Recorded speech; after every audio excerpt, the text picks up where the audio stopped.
que je vous propose de faire, c'est de faire une espèce de pas de côté. Hein. C'est ce qu'on appelle la parallaxe, changement de position du point de vue et qui conduit à observer l'objet un peu différemment. Cet objet, c'est celui que vous avez déterminé, c'est-à-dire l'expansion du champ de la santé et de la sécurité au travail, que je vais décliner sur 3 modes distincts. Tout d'abord, en saisissant les changements de conception qui ont été à l'œuvre, mais il en a été déjà question. En saisissant ensuite la question de la fondamentalisation, plutôt sur le registre de l'OIT, et puis ensuite la question de la participation des travailleurs. Or, ma conviction, c'est que sur ces 3 registres, il y a pas mal de nuances et d'ambiguïté, en fait, dans cette expansion. Voilà ce que je veux souligner. Alors tout d'abord, s'agissant des changements de conception, c'est pas évident hein, de faire l'histoire du droit de la santé et de la sécurité au travail, à plus forte raison si on sort du champ français. C'est très compliqué même d'agir de la sorte et de tenter de le faire en 4 minutes. C'est même impensable. Néanmoins, on peut quand même tenter quelques pistes. Tout d'abord, en observant du côté des recherches anglo-saxonnes qui se sont beaucoup intéressées justement aux origines de ce droit de la santé et de la sécurité au travail, ce n'est pas un hasard parce que l'Angleterre a été vraiment précurseur, ça a été le modèle de réglementation pendant longtemps hein, sur ce domaine. Or, quelle était la conception que l'on se faisait? On allait loger les choses dans le contrat, en l'occurrence, et on considérait qu'il y avait une acceptation du risque par le travailleur. Voilà, ça part de là quand même. Je ne dis pas que c'est le début du droit de la santé et de la sécurité au travail, mais c'est au moins ce qui précède ce droit. On parlait des doctrines de l'acceptation volontaire du risque hein, à ce sujet. Alors évidemment, c'est une approche un peu différente qu'on va trouver dans les pays comme la France, pays de droit civil, disons, avec le jeu de la responsabilité délictuelle, mais qui permettait d'engager la responsabilité en cas de faute de l'employeur et qui conduisait à un résultat à peu près similaire à celui qui se produisait en Grande-Bretagne, c'est-à-dire que les juges rejetaient. Il était très difficile, en fait, de prouver, d'établir. À ceci près qu'on commence à voir, à ce moment-là, déjà, quelques décisions qui sont en marge, et on voit qu'il n'y a pas un modèle unique, mais qu'il y a un autre modèle, des paradigmes alternatifs déjà qui surgissent. Pierre Sargos aura ô combien mis en avant certaines décisions de cette époque. Je fais un clin d'œil évidemment à Morane en disant ça, et notamment à un arrêt de la Cour supérieure de justice du Grand-Duché de Luxembourg du 27 novembre 1884, dans lequel il a toujours considéré que se loger les prémices de l'obligation de sécurité de l'employeur. Hein. C'est une décision très intéressante. C'est bien le droit français hein, qui s'appliquait au Luxembourg. Je le précise, le Code civil était applicable au Luxembourg à cette époque. Une cour qui faisait application, en l'occurrence, d'une approche qui était celle de Marc Sauzet, un professeur lyonnais, qui en 1883 avait rédigé un article où il préconisait effectivement de se placer sur le terrain du contrat et de la responsabilité contractuelle. Hein. Et puis il y avait dans le même temps aussi des analyses alternatives sur le terrain de la responsabilité délictuelle. Je songe à Raymond Saleil, évidemment, qui défendait l'idée d'une responsabilité objective, fondée sur l'idée de risque. Dieu sait que François Génie n'était pas forcément d'accord. Je relisais d'ailleurs les termes qu'utilisait Génie de la doctrine, c'était quand même Patrice à cette époque-là. Il parle de petite chapelle, et il est extrêmement violent en réalité, hein, François Génie, à l'égard de cette thèse, même s'ils étaient tous les deux très amis en réalité. Hein. Bref, il y a des idées alternatives qui commencent à surgir, et ce qui est intéressant dans la fameuse décision de Luxembourg, c'est que l'idée de prévention, elle apparaît. 1884.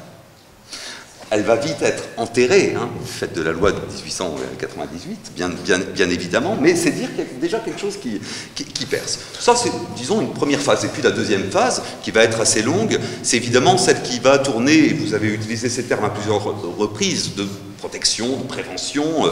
C'est là que les choses se construisent. Ça se construit d'abord en Angleterre avec toute une série de lois, les lois sur les manufactures. Ça commence quand même en 1802 hein, en Angleterre, ce type de loi. Ça arrivera plus tard en France, 1841 évidemment. Ça commence par la question de la durée du travail, et notamment des enfants, des femmes, etc.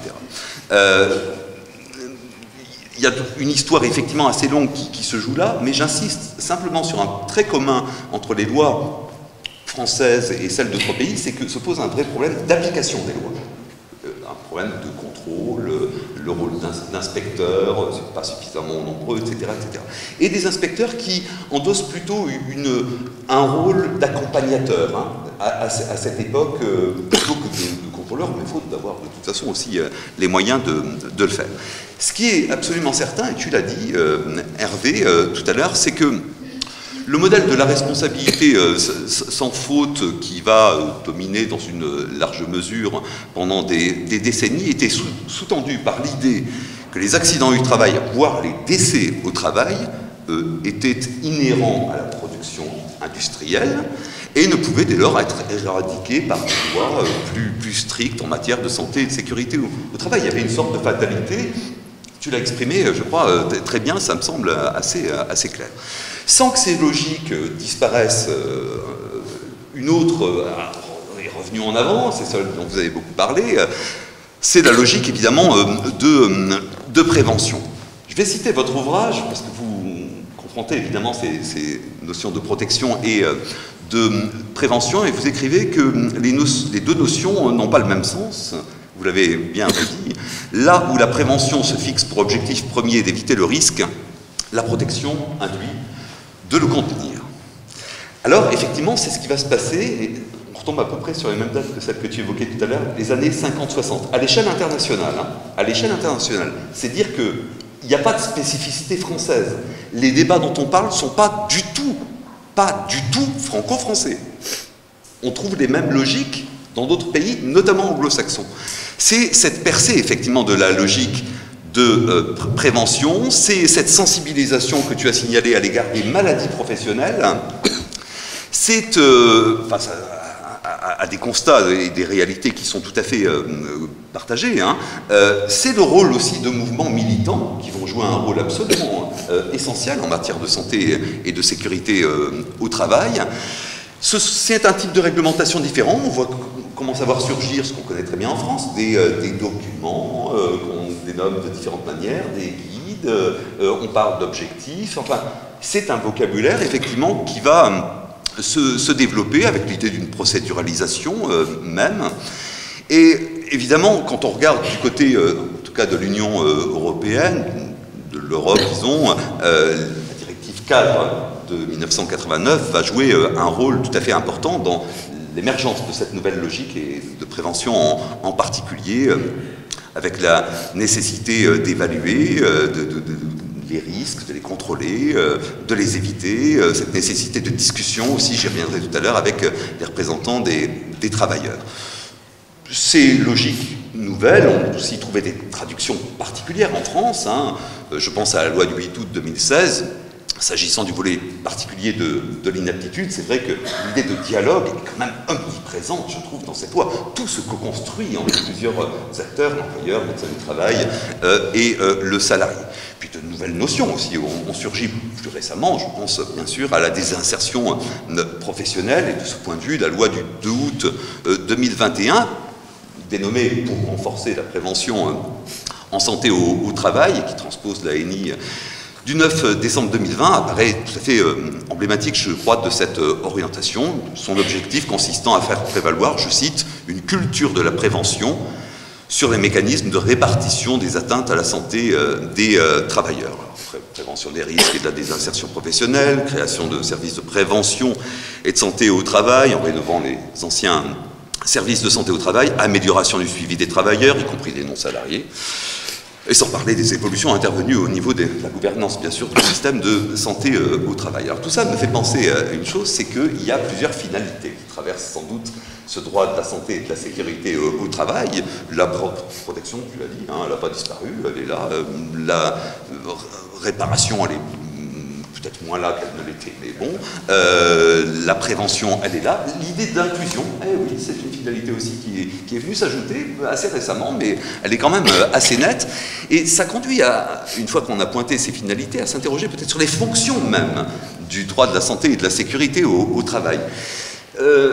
L'une des grandes questions dans les écrits de théorie du droit du travail, parce que c'est là que se loge effectivement ce type de questionnement, c'est la relation entre santé et profit en réalité. Est-ce qu'ils sont nécessairement en conflit? La réponse c'est plutôt non. C'est plutôt non. Enfin, bien sûr qu'il peut y avoir conflit entre eux, mais pas nécessairement. Mais qu'il y a une pression structurelle en faveur du profit. Et les employeurs en sont eux-mêmes en fait les victimes, enfin d'une certaine manière. Il y a un mouvement qui vient de l'extérieur. Et que la fonction de la législation ou réglementation relative à la santé et à la sécurité au travail et de contrer cette pression structurelle. Ça, c'est une grille de lecture qui est parfois mise en avant. J'aurais tendance à ne pas parler de profit, mais à parler plutôt de production, pour des raisons que je n'ai pas le temps d'expliquer ici, parce que je ne crois pas que ce soit propre au système capitaliste, ce dont je parle là. Je crois que ça existait même dans des systèmes non capitalistes. Vous pouvez m'en expliquer s'il le faut. Toujours est-il que des enjeux nouveaux apparaissent et que peut-être qu'ils bousculent un petit peu ces cadres d'analyse. Santé, environnement, on l'a rapidement évoqué, c'est une question évidemment tout à fait clé, avec, à mon avis, un risque, quand même, c'est de ramener la question des enjeux écologiques à une question de santé au travail. C'est une tendance assez franco-française, hein, pour le coup. Je sais bien que ça a commencé comme ça, les rapports droit du travail et environnement, au début des années 1990 avec Michel Despax, mais à raison à cette époque-là. Je vois bien qu'il peut y avoir une tendance, y compris du côté du Conseil économique, social et environnemental, à appréhender d'abord les choses par ce prisme. Ce serait réduire sacrément la question écologique en matière de travail, et surtout, ce serait une manière de passer à la trappe, et c'est ça le problème, le fait qu'on reste rivé sur une conception productive du travail. Or, il n'y a pas que une conception productive du travail, surtout pas à notre époque, à mon avis. Parmi les autres enjeux, le stress, le surmenage, le harcèlement, la violence au travail, il en a été question. Mais là aussi, avec la question de savoir si le droit de la santé et de la sécurité au travail pénètre suffisamment là où le problème se pose, là où vient la cause, c'est-à-dire pénètre suffisamment le domaine de la production et de la gestion. Ça rejoint très exactement ce que tu disais à l'instant. Et puis il y a la question de la qualité du travail. Je vais reprendre cette formule d'Yves Clos.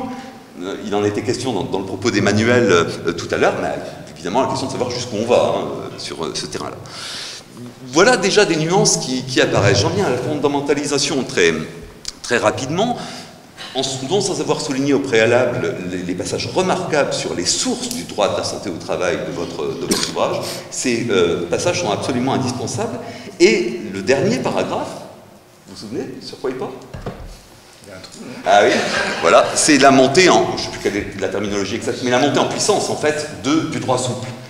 Ça, c'est tout à fait capital, surtout quand on commence à parler effectivement de cette fondamentalisation. Je vais porter le regard uniquement du côté de l'OIT, et Emmanuel, tu l'as rappelé, c'est la résolution de juin 2022, effectivement, qui change la donne au moment où la Confédération internationale du travail inscrit le droit à un environnement de travail sûr et sain, ou sûr et salubre, on le traduit comme on veut, dans le cadre des principes et droits fondamentaux de l'OIT.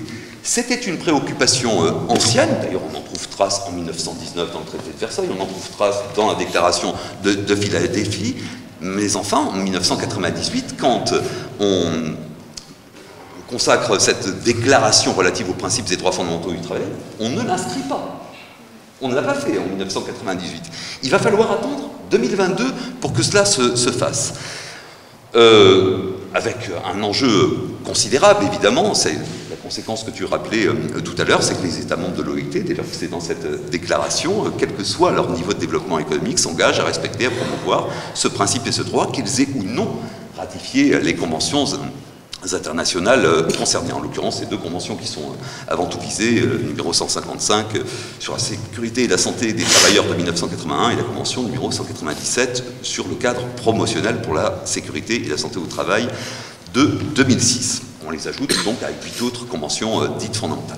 Mais ce que je veux souligner, c'est quoi? C'est qu'il a été sacrément difficile de parvenir à cette résolution de 2022. Ça a été un long processus, tout de même. Il y a eu une tentative à l'occasion du centenaire de l'OIT. Il y a une première formule assez vigoureuse qui avait été mise en avant. Elle a été écartée au profit d'une formule beaucoup plus vague, qui consiste à affirmer que de telles conditions sûres et saines, sûres et salubres, un travail sûr et salubre, de telles conditions sont fondamentales au travail décent. Voilà ce qui est affirmé à ce moment-là dans la déclaration, dans le texte de déclaration du centenaire de l'OIT. Mais néanmoins, une prise de position est adoptée, consistant à dire qu'il faut qu'on aille plus loin. Et on va finir par y arriver donc en 2022, mais en devant lâcher un peu de lest, en trouvant des compromis. On va notamment intégrer dans cette résolution de 2022 une clause de sauvegarde. Elle dit quoi, cette clause de sauvegarde? Elle dit que rien dans la présente résolution ne sera interprété comme affectant de quelque manière que ce soit les droits et obligations d'un membre découlant d'accords de commerce et d'investissement existants entre États. Ah. Ça veut dire qu'on a eu le souci de ne pas créer d'obligations nouvelles, directes ou indirectes, à l'égard des États partis aux accords de libre-échange économique, sans qu'ils y aient préalablement consenti. Et là, qu'est-ce qu'on touche du doigt? On touche du doigt quelque chose qui s'appelle une concurrence des normativités, c'est-à-dire que l'OIT est tout à fait consciente du fait qu'il y a l'Organisation internationale de normalisation, ISO, qui produit elle aussi un certain nombre de normes qui ont de sacrés effets quand même pratiques, et il y en avait une norme ISO, qui était la norme 26000 sur la responsabilité sociale des organisations, qui avait donné lieu à un protocole d'accord avec l'OIT en 2005 pour organiser la coopération des deux organisations en matière de système de gestion de la santé et de la sécurité au travail, en vue notamment d'éviter des contradictions entre les normes respectives. Parce que l'OIT, évidemment, craint que ces normes ISO tirent vers le bas les entreprises ou les législations nationales. Et cet accord qui avait été trouvé entre l'OIT et ISO, a été dénoncé par l'OIT en 2018 sur fond d'un désaccord avec le contenu de ce qui allait devenir plus tard, et qui existe aujourd'hui, la norme ISO 45001 sur la santé et la sécurité au travail. On vient au cœur de notre sujet. C'est qu'en dépit de 4 ans de discussion, l'OIT n'est pas parvenue à convaincre de la nécessité d'adopter des exigences à la hauteur de celles qu'elle pose, notamment quant aux garanties permettant aux travailleurs de se retirer en cas de danger grave et imminent pour leur santé ou la sécurité, sans risque de représailles, ou encore de droit à des équipements individuels gratuits, ou encore de formation gratuite en matière de santé et de sécurité au travail. C'est là que se logeait une grosse partie des désaccords et qui a conduit l'OIT a dénoncé donc le précédent protocole d'accord. Alors on voit bien qu'il y a des dangers là. Ces dangers, présentés par ces normes de droit souple, mais qui ont un effet absolument redoutable et que les juristes ne regardent pas suffisamment de près, et pourtant, si on envisage les sources du droit de façon pragmatique, et c'est vraiment ce que vous avez fait, eh bien, on voit bien que ces sources sont absolument fondamentales. On voit qu'il y a un risque de contournement des exigences posées par l'OIT, qu'il y a un risque d'attirer les choses vers le bas, préoccupation originelle, je dirais, de l'OIT, et que ça peut même être une arme au profit de certains pays ou de certaines grandes entreprises pour justement neutraliser l'efficacité juridique des normes qui peuvent être encouragées en tout cas par l'OIT. C'est aussi une remise du pouvoir dans les mains des acteurs économiques. On retrouve l'idée de pouvoir économique. J'en viens très rapidement au troisième point, quelle participation pour les travailleurs. Ce qui me semble très frappant, c'est qu'il y a, en France comme ailleurs, une histoire des institutions représentatives en matière de santé et de sécurité au travail, ou d'hygiène et de sécurité, on appelle ça comme on veut. En France, une loi du 8 juillet 1990 reste une loi, à mon avis, assez emblématique par rapport à l'institution des délégués mineurs. Il faut bien avoir à l'esprit que souvent, la législation à cette époque-là était d'ailleurs sectorielle. Ce qui m'apparaît assez frappant, c'est que ces instances représentatives du personnel, un peu partout dans le monde, en réalité, vont se développer dans un contexte, pardon si je choque en disant ça, mais plutôt communautariste. C'est-à-dire qu'on est dans l'approche corporatiste. C'est dans ce contexte-là que ça émerge. Avec l'idée que tout ça, ça fait corps. Que les représentants des travailleurs ne sont pas là pour s'opposer du tout à la décision de l'employeur, mais sont effectivement plutôt là pour aller dans le même sens, qu'il y a des intérêts communs. C'est cette conception qui va dominer, y compris en France. Et ça, je le martèle très volontiers. C'est bien pour ça que les délégués mineurs, et plus tard, en 1941, les comités de sécurité, mais c'était la transposition, enfin, en tout cas, la mise en conformité par rapport à une convention OIT, puis les comités d'hygiène et de sécurité en 1947, toutes ces instances-là étaient des instances techniques. absolument technique. Alors, il pouvait signaler, il pouvait alerter, il pouvait faire des rapports, mais ce n'était pas du tout l'idée de s'opposer à l'employeur. Cette idée selon laquelle la santé peut donner lieu à une opposition de vue entre employeurs et salariés, il faut attendre les années 1960 pour qu'elle perce, notamment en Amérique du Nord.